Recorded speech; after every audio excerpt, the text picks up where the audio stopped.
Hello and welcome to ET Edge Insights. Today we have with us Bobby MD. He is the CEO of Arche Global. Arche Global is an IT service organization that provides smart automation, digital transformation, other IT services to enterprises to make them future ready. So let's hear it from Bobby MD.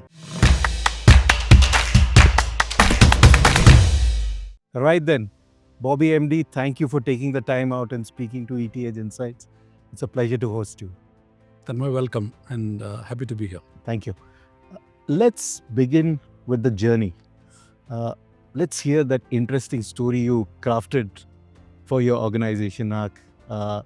Since the inception, how has the journey been to this point, and how do you see it taking forward in the next 4-5 years down the line? Absolutely. So, Tanmay, we started in 2007. Right. In India, actually in Coimbatore, down south, as all of you know. It's been almost 18 years since. So company has gone through various facets of growth. In terms of evolution, we have gone from a very consulting-oriented thinking in the way we approach the market into a very services thinking market, the way we see ourselves today. So the company has gone through a lot of changes, from product to services to where we are heading today as a digital focused company. So it has gone through a lot of changes as we speak. As we celebrated our 18 years just a month back, we took a bold call. We said we should have a way we are seen in the market slightly differentiated. So the way we see ourselves today, we want to be seen as a people-first company internally, because it's very important. People are assets. They are the ones who are helping us stay ahead of the curve. They are the ones who are innovating.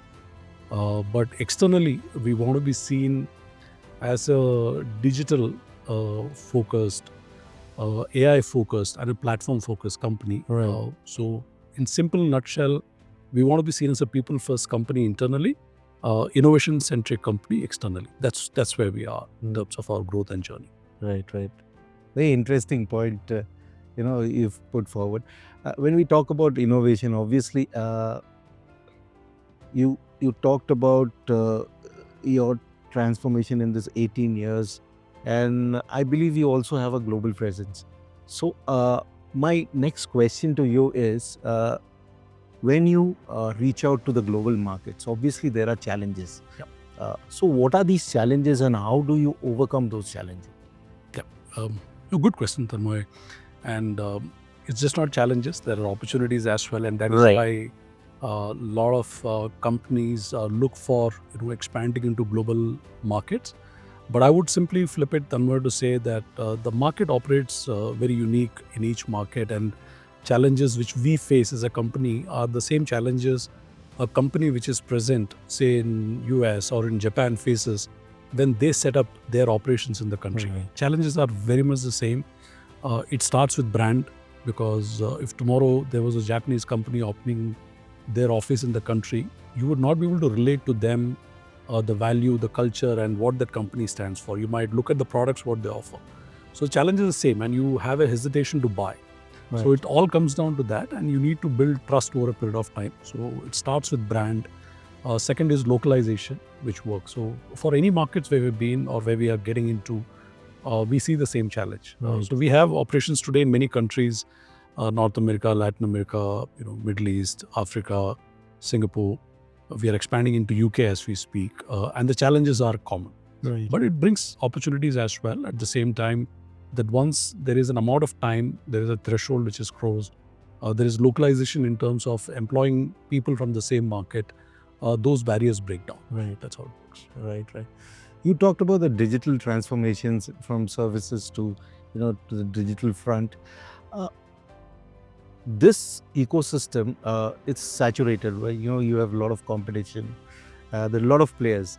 So how does your organization, in terms of differentiating from others or stand out compared to the competition, when we talk in regards to a long-term value creation for customers and clients?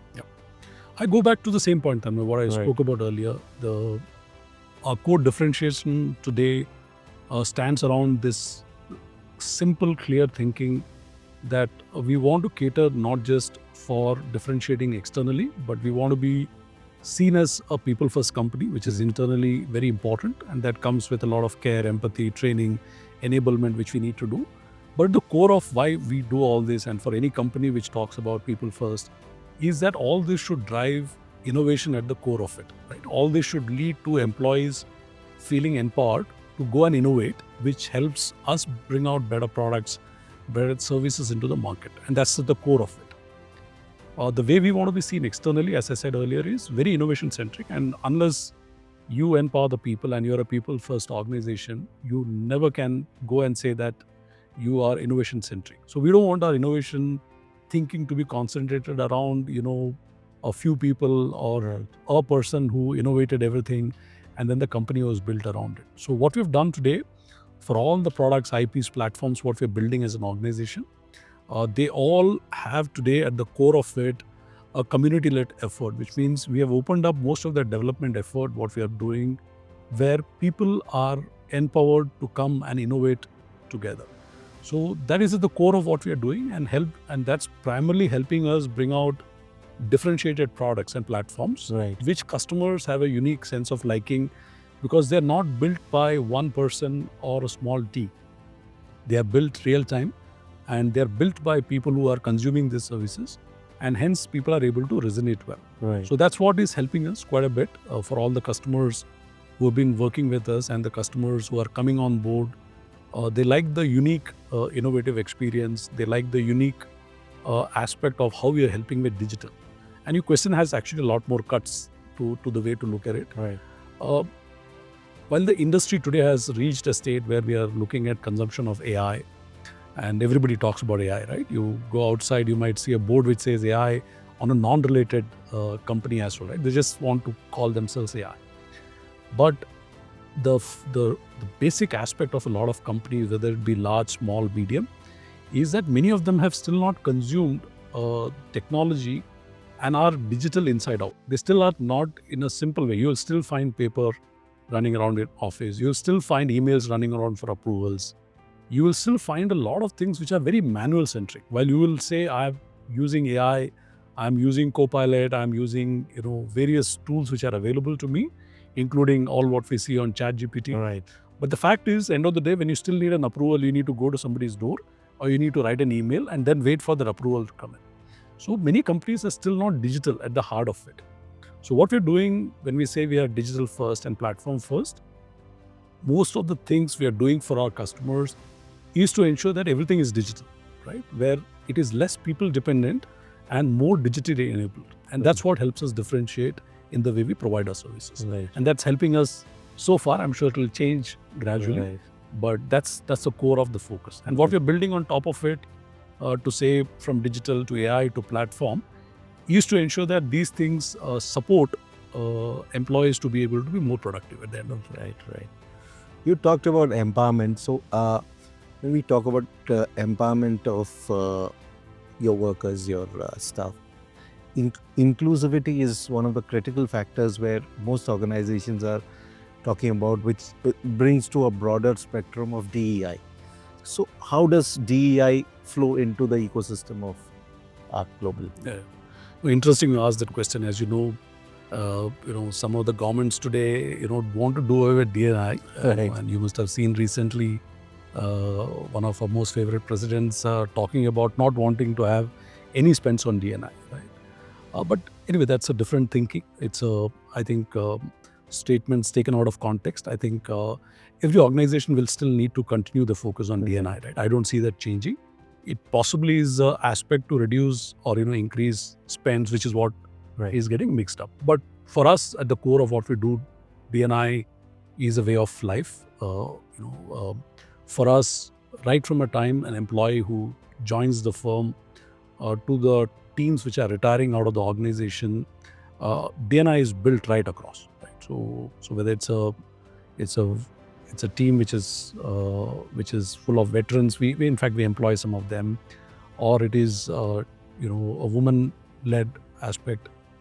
Diversity and inclusion is very important, and with a lot of workforce. If you see some of us who came into the industry versus the the Gen Alpha, the Gen Beta, which is coming up into the industry, the needs are very different, right? You True. can't say we came into the industry with a very different thinking culture, deep-rooted belief of how our career and how the company should be, versus the Gen Alpha and the newer generations which are joining the workforce. The needs are very different. True.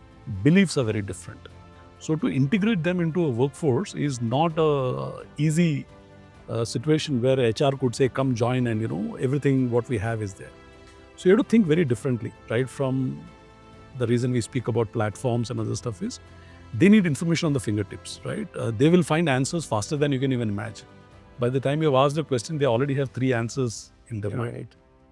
Some of the words and some of the language they use, you need to contextually be clear why they said that, right? Otherwise, many of our folks who are retiring typically take offense, right? When it could be a casual conversation, but they don't get it. So DNI is a way of life, right? So you have a workforce where you have veterans and defense folks, very disciplined. You have a workforce which is just coming into the industry, speak a very different, language, have different belief system. Then you have folks who come from varied industries, right? And varied needs which come in. So integrating all of them and making them work is no joke. It needs concentrated effort, and hence we believe in it. We have our head of HR who is the owner for driving the DNI program. Right. And it's a very detailed program what we have for running internally. Right. So that's how there's a lot of focus, and it's one of the most important department under human resources what we have today with a focus on DNI. Right. Interesting. Another critical factor, Bobby, is sustainability. We all know this is no longer norm. It's a necessity. So it's every organization needs to have some kind of a sustainability drive. So how does our global look at it? Yeah. So sustainability is built into all what we do. To a large extent, we today are not just looking at sustainability as only something we should be doing it for ourselves. We are today trying to build a service out of it, right? So it's ingrained to that extent that we are in a position today to be able to offer it as a service to customer going forward. So you understand the maturity is not just in wanting to wanting to be a net zero compliant organization at the end of the day. So we have our goals, like the UN has their own goals. We have our sustainability goals which are very clear. We today measure everything, right, in terms of how much power we consume, right? How much, in fact, the campus which you are in today, we are measuring everything, right, in terms of water consumption, electricity consumption. We have an integrated dashboard which we have in which we can see all our offices, right, where they consume what power and what are they contributing. We are now building the next phase of sustainability, where we are also ensuring that we are able to track even things like employees who are traveling by EV, how much are they contributing for net zero. So we are going more deeper into that, and we have set a goal that this year we will have it all integrated, and we are building out an employee-friendly app in which this is a core part of what employees will be able to see. So we are getting it to an extent where employees themselves will be able to see how they are contributing to sustainability going forward. right, And it will not just remain at a company level that we will have fancy dashboards to see what we are consuming, and we will be able to see it at an organization level. We will bring it down to an employee level where they will know how they're contributing to these efforts. right. Bobby, one last question. On a personal front, leadership, managing a dynamic workforce at a time when technology is literally accelerating. So how do you marry all these and yet instill that culture of innovation within your organization? No, great question, Tanmay. So we briefly touched on it, but I'll possibly go back to the same point. On a personal note, your way of handling things. Absolutely. Yeah. So I don't know if it's a personal leadership style or what I've learned across many years. One of the beliefs I have is, see, you can't do everything yourself. And I think all of us realize that at a point in time, while we want to, that I could very well do with a clone of myself and say that, I can do twice my work, or I can do three, Interesting. but that's not going to happen. Right. It's not possible, or at least the technology doesn't exist for that. But when you want to scale, when you want to grow, you need to take employees along, and you need to have, as we call it, co-innovation champions around you. So for me, my fundamental belief around the way I would want, the entire workforce to support me is very, very centered around the innovation aspect, what we want to bring to our customers end of the day. So for all what we're building as platforms, as IP, as work, what we do, we have a community belief where they're contributing to all what we do. So, I'll show you time permitting during the day. We have also built our platforms where people can give feedback Right. in improvising that, right? So, and most of the platforms what we bring to our customers are internally tested, as we call it, that the right word for that is dog food, where we test it, dog food it ourselves, and then we bring it out. So during a development phase of some of these platforms, what we're building, it's a community effort. So there are a few folks who have built the platform if we've got it to a certain stage. And during the testing and during the internal dog fooding phase, we open it up to a community. So most of the product today are community built, which means the community contributes to what's next, what's to be built. And we are trying to bring it out to an extent where not just the community is limited to our employees. We want that to be extended to our customers and partners, Right. so that when these are rolled out to them, they are the ones who actually help us with the next version and the next version. So that's what I believe has been helping in all what I've done or what I need to be doing going forward. And I'm a strong believer of that.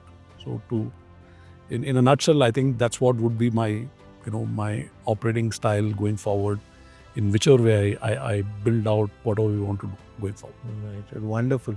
Co-innovation, collaborate and innovate. On that note, Bobby, thank you very much for the wonderful insights. It was a pleasure chatting with you. Thank you. Thank Thank you, Stan. Pleasure. Thank you.